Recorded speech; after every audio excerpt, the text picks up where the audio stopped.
وعلیکم السلام، جی کیسے ہیں عاصم بھائی؟ عاطف بھائی، حبیب بھائی، سب خیریت سے ہیں؟ سننے والوں کو بہت سلام۔ جی عامر بھائی شروع کریں الحمدللہ۔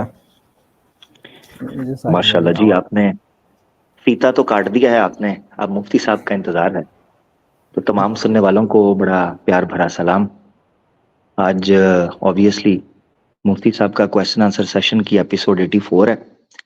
نارملی ان کی سٹریم آپ کو سنڈے کو سننے کو ملتی ہے انڈیا پاکستان ٹائم کے مطابق، مگر آج مفتی صاحب نے سیٹرڈے کو جو ہے وہ سٹریم رکھی، تو دیکھتے ہیں آج کیا دوست ان کے ساتھ آتے ہیں، بات کرتے ہیں۔ تھوڑی دیر میں وہ جڑ جائیں گے۔ عاصم بھائی موجود ہیں، تو عاصم بھائی کی موجودگی سے فائدہ اٹھاتے ہوئے ہم ان سے کچھ ایک دو بات پوچھ لیتے ہیں اور کچھ نہ کچھ سیکھنے کو مل جائے گا۔ عاصم بھائی آپ موجود ہیں؟ جی السلام علیکم۔ وعلیکم السلام۔ عاصم بھائی پوچھنا آپ سے یہ تھا کہ ایک بڑا مسئلہ چل رہا ہے قرآن کے ترجمہ کے حوالے سے۔ گو کہ یہ مسئلہ ایک خاص علاقے کا ہے، مگر میں اس پر جاننا چاہ رہا ہوں کہ اوور آل ایک مسلمان کا یا عالمی سطح کے اوپر ایک مسلمان کا ویو کیا ہونا چاہیے اس اعتبار سے، اور کیا اس قسم کی کوئی پابندی کرنا یا اس قسم کا کوئی اہتمام کرنا یا شریعت کے تقاضوں کا دھیان رکھنا آیا اس تناظر میں آئے گا؟ وہ مسئلہ ہے قرآن کے ترجمے کے حوالے سے، اس کی حفاظت کے حوالے سے۔ تو آصف بھائی پوچھنا یہ ہے کہ کیا یعنی religiously speaking, islamically speaking, non مسلم کو یہ اختیار دیا جا سکتا ہے کہ وہ قرآن کی ٹرانسلیشن کرے اور اس میں کسی قسم کی تحریف کا شبہ ہو یا شائبہ ہو یا کسی قسم کی کوئی غلط بیانی کا اگر خوف اور خطر ہو، اس اعتبار سے آپ کی رائے کیا ہے میں جاننا چاہتا ہوں۔ تو آپ کیسے دیکھتے ہیں اس چیز کو یا اس مسئلے کو؟ شکریہ عامر بھائی، میری تو ناقص رائے ہے، میں بس جو میں نے کچھ پڑھنے کے بعد جانا ہے تو میں وہ عرض کر دیتا ہوں۔ تو اس میں دو چیزیں ہیں، ایک تو یہ ہے کہ ہمارا جو ہے وہ ہماری جو پوزیشن ہے وہ کیا ہے ریلیجیسلی، اور دوسرا یہ ہے کہ جو دوسرے کا اختیار کیا ہے اس پہ ہم کیا کر سکتے ہیں۔ تو جو سامنے والا بندہ ہے اس کے اختیار کو تو سلب نہیں کیا جا سکتا، مطلب اس معنی میں کہ اب کوئی کرنا چاہ رہا ہے بیٹھ کے یو کے میں، کوئی نان مسلم کرسچن ہے، کوئی یہودی ہے، کوئی قادیانی ہے، تو اس طرح کے اگر کوئی نان مسلم ہے وہ اپنا کرنا چاہ رہا ہے حدیث کا ترجمہ یا قرآن کا ترجمہ، تو اس پہ تو ہمارا کوئی زور نہیں ہے، اس پہ تو کوئی پابندی نہیں لگا سکتے۔ تو یہ تو ان کے اختیار کی بات ہے۔ دوسری بات یہ ہے کہ کیا ہماری روایت میں دین جو ہے وہ غیر مسلموں سے لینا معتبر سمجھا گیا ہے، تو اس کا بالکل سمجھیں کہ ایک دم کلیئر کٹ آنسر ہے کہ نہیں۔ یہ پوری ڈسکشن جو ہے نا وہ خاص کر جب حدیث کی سند کا مسئلہ آتا ہے تو اس میں یہ محدثین نے جو ہے وہ بہت تفصیل سے اس کے اوپر بات کی ہے کہ کس بات کو، یعنی کہ کس سے جو ہے وہ حدیث کی سند لی جائے گی، کس کی معتبر ہوگی، کس کی معتبر نہیں ہوگی، اور وہ پھر ہمیں جو ہے پورا ایک گائیڈ لائنس دیتا ہے اس حوالے سے کہ ریلیجیسلی دین کے معاملے میں جو اعتبار ہے وہ کس کا ہے۔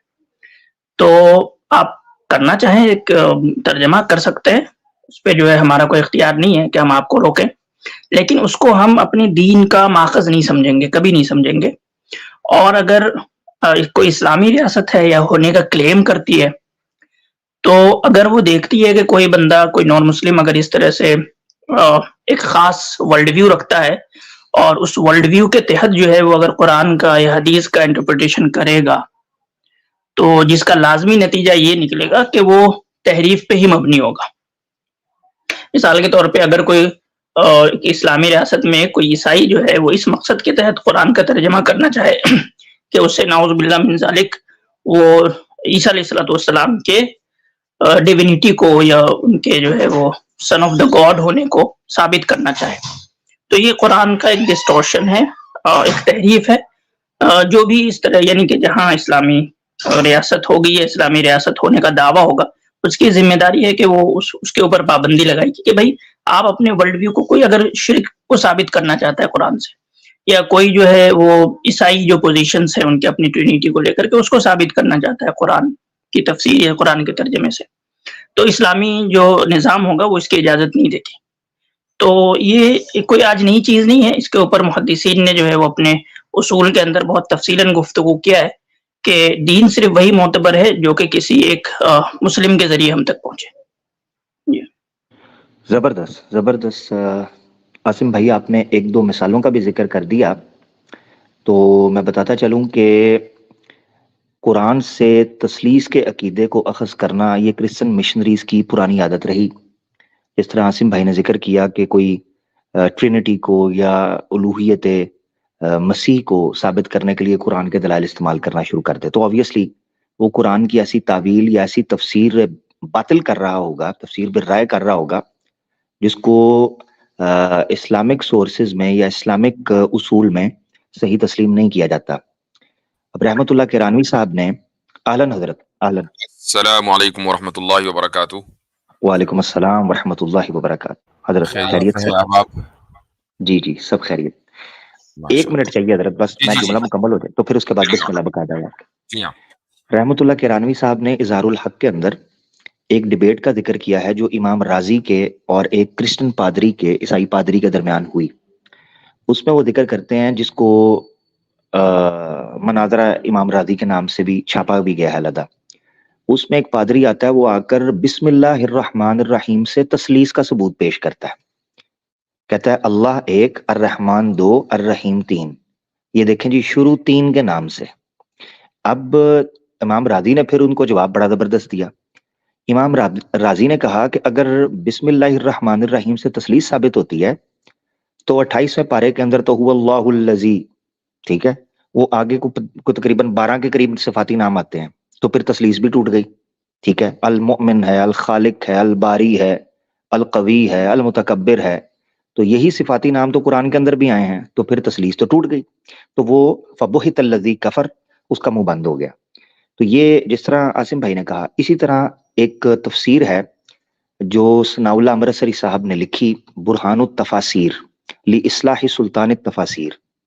ایک پادری تھا جس نے قرآن مجید پر تفسیر کر کے اعتراضات بھی اٹھائے اور عیسائیت کی صداقت ثابت کرنے کی قرآن کی تفسیر سے کوشش کی. اب اپنی طرف سے مفسر قرآن بن کر آیا. تو وہ پڑھنے سے تعلق رکھتی ہے ثناء اللہ امرتسری صاحب کی تفسیر، پی ڈی ایف میں ایک جلد میں ملے گی، مکمل نہیں چھپ سکی مگر ایک والیوم میں وہ جتنی کر پائے وہ انہوں نے کی ہے، برہان التفاسیر لاصلاح سلطان التفاسیر. تو یہ عاصم بھائی نے جو نقطہ اٹھایا بڑا شاندار ہے کہ جو محدثین نے جرح و تعدیل کے یا دین لینے کے جو اصول وضع کیے ہیں کہ ہم تو کسی ایسی روایت کو کسی ایسے شخص سے لینے کے بھی قائل نہیں ہیں کہ جو شخص غالی قسم کا بدعتی ہو یا غالی قسم کا خارجی ہو، ایسا بندہ ہو جو مسلمانوں کی تکفیر کرتا ہو یا مسلمانوں میں فتنہ و فساد یا کسی خرافاتی قسم کے عقائد کا حامل ہو. تو جب آپ اس سے حدیث نہیں لے سکتے تو قرآن کا فہم کیسے لیں گے؟ یاسم افتخار بھائی نے بڑا پیارا نقطہ رکھا. میں سمجھتا ہوں کہ اس بیس پر اگر دیکھا جائے تو یہ خالص مسلمانوں کا حق ہے کہ وہ اسلاف کی، اصحاب کی اور آقا دو جہاں صلی اللہ تعالی علیہ وآلہ وسلم کی روشنی میں قرآن کا ترجمہ یا تفسیر یا فہم پیش کریں اور اس کو عام لوگوں تک پہنچائیں. بہت شکریہ، جزاک اللہ. جزاکم اللہ خیرن.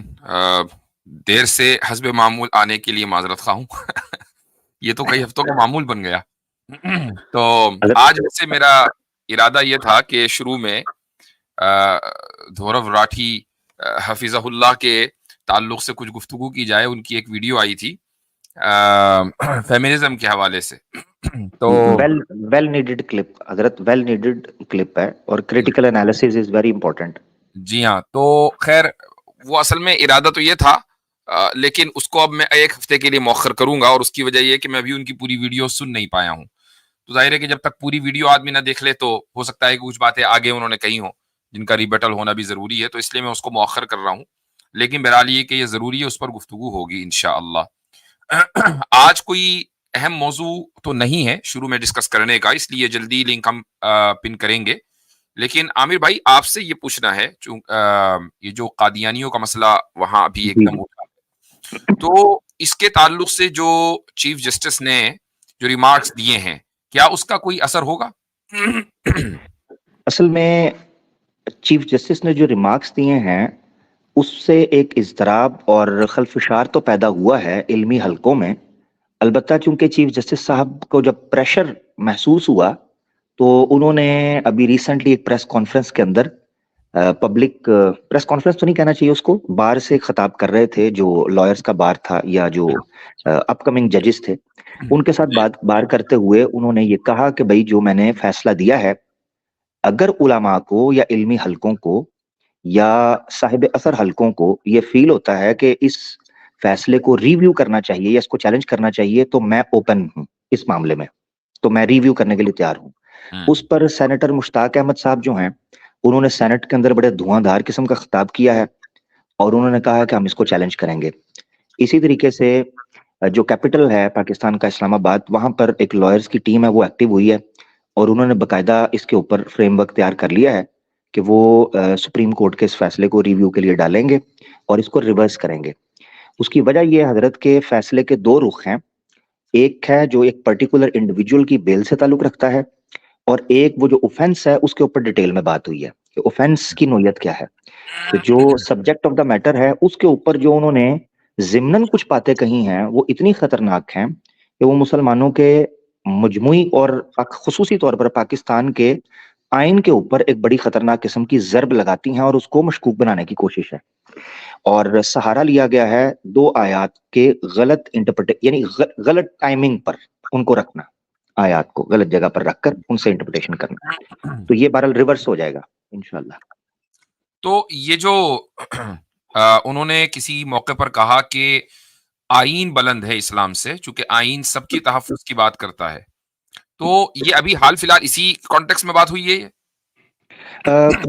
میرے پاس بھی یہ کلپ اتنا ہی پہنچا ہے مگر اس کی ٹائم لائن میں نہیں سمجھ پایا کہ یہ ابھی کی بات ہے یا پہلے کی ہے. مگر فائز عیسیٰ صاحب کے بارے میں جو سپریم کورٹ کے چیف جسٹس ہیں اس وقت, ان کے بارے میں ایک چیز تو کنفرم ہے کہ ان کا جو بیک گراؤنڈ ہے وہ احمدیت کے ساتھ یعنی کہ قادیانیت کے ساتھ بہت قریبی رہا ہے, اور چونکہ مہاجر ہیں افغانستان والی سائڈ سے, تو وہاں پر جب مشکل حالات تھے مولوی عبداللطیف جو کہ غلام احمد قادیانی کا بڑا قریبی صحابی مانا جاتا ہے, اور یہ مانا جاتا ہے کہ اس کو رجم کر دیا تھا اس وقت افغانستان کی گورنمنٹ نے, کیونکہ یہ جہاد کے مخالف اس نے لٹریچر فارسی میں لکھنا شروع کیا اور کچھ خفیہ راز تھے جو برطانوی گورنمنٹ کے ساتھ شیئر کیے, اور اس وقت لیگ آف نیشنز ہوا کرتی تھی. تو ان یعنی آگے چل کر ان پر بھی پریشر ڈالا گیا بعد میں جب کچھ 2-3 ان کے گواہ پکڑے گئے تھے, تو اس طرح کی کچھ ایکٹیویٹیز افغانستان میں چل رہی تھی. ان کی فیملی وہاں سے چونکہ آئی تو کہنے والے یہ کہتے ہیں کہ انہوں نے کافی حد تک مشکوک فیصلے دیے. اب ایک اس میں ایلیمنٹ یہ ہے جس کو جلدی سے ذکر کر کے, تحریک لبیک پاکستان جو کہ خادم حسین رضوی صاحب کی تھی, جو بڑی کنٹروورسی میں رہی ہے پچھلے کچھ سالوں میں اپنے متشدد قسم کے بیانات کی وجہ سے, جس سے آبویسلی ہر مسلمان کا ایگری ہونا ضروری نہیں ہے ان نظریات سے. البتہ انہوں نے جو دھرنا دیا تھا, جس دھرنے کے اندر بڑے لوگوں کی لاشیں بھی گریں, خون خرابہ ہوا, اس پر فائز صاحب نے جو فیصلہ دیا تھا, کچھ لوگ تو یہ کہتے ہیں کیونکہ وہ ختم نبوت کی تحریک کے طور پر اٹھے تھے, تو اس پر بھی فائز عیسیٰ صاحب نے اس تحریک کو مشکوک بنانے کا کام کیا, ایسا الزام بھی علمی یا مذہبی حلقوں میں لگایا جاتا ہے ان پر. تو ان کا جو ریکارڈ ہے وہ کلین نہیں ہے. جی جی جی جی, اس اعتبار سے نہیں ہے.